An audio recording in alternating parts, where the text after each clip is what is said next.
Itu yang selama ini langsung teknis aja. Ini selama ini yang gue permasalahin sama Bapak Prabowo. Oke, gimana nih? Gue ngerasa Ya nggak apa-apa lah. gue ngerasa harusnya Bapak Prabowo tuh bagus secara individual. Semua bagus di Indonesia. Iya kan?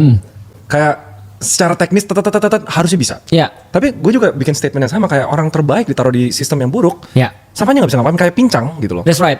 Kenapa itu dikatakan right man in the right place? Nah, Maka konteks di sini, man sama place kan sama-sama penting nih. apakah the right man can create the right place? Kalau di dalam sistem itu agak sulit. Makanya lihat Sulit, ya. tapi bukan nggak mungkin kan? Hampir nggak mungkin. Ada satu yang menarik. Lu tahu demokrasi sejarah munculnya kayak apa? Gimana tuh? Demokrasi sejarah munculnya adalah ketika tirani itu sudah benar-benar menggurita. Oligarki banyak, oligarki kan rules by few. Ya. Tirani rules by one.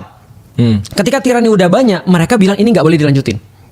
Gimana kalau kita bikin satu sistem rules by many? Maka demokrasi muncul. Yang pertama kali kritik Socrates. Socrates kritik it will never work. Kenapa nggak mungkin bagi dia? Karena dia bilang gini, oke sederhana. Satu kapal ada 30 orang. Aku nggak tahu sih dia bilang 30 orang, tapi dia bilang satu kapal ada banyak orang, 30 orang taruhlah. Mereka pengen vote. Siapa yang jadi kapten di antara kita? Oke, idealnya adalah yang kita pilih siapa? Yang bisa berlayar, yang bisa navigasi, yang pintar, yang bisa ngatur orang. Tapi reality, yang terpilih siapa? Yang populer. Itu benar.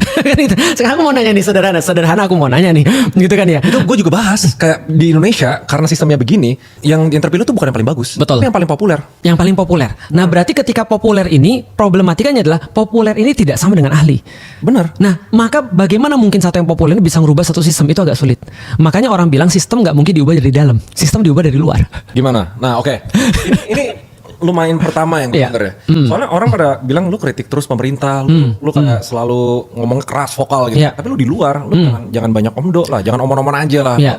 Masuklah, do something, jadi Iya. menteri lah, bikin apalah Yeah. gitu. What happened when someone get into the system? Nah itu yang bikin sampai sekarang gue ditawarin apapun gue Iya, tolak. betul. Karena gue tau gue pasti ikut corrupted. Iya. Udah pasti. Karena kenapa? Karena kita udah masuk dalam sistem. Kalau kita udah masuk ke dalam sistem, kita nggak mungkin bisa ngubah sistem. Kamu gini deh, aku punya temen punya perusahaan. Perusahaannya itu dia punya saham 51%. Dan karena itulah dia pemegang saham dominan. Benar. Berarti dia memutusin ketika RUPS. Dan dia akan jaga itu sampai kapanpun. Kalau ada satu manajer, dia benar-benar bright misalnya, tapi sahamnya nggak akan mungkin lebih daripada dia. Nah itu namanya sistem. Kita creating sistem untuk menjaga satu hal. Nggak mungkin dia bunuh diri, self suicide.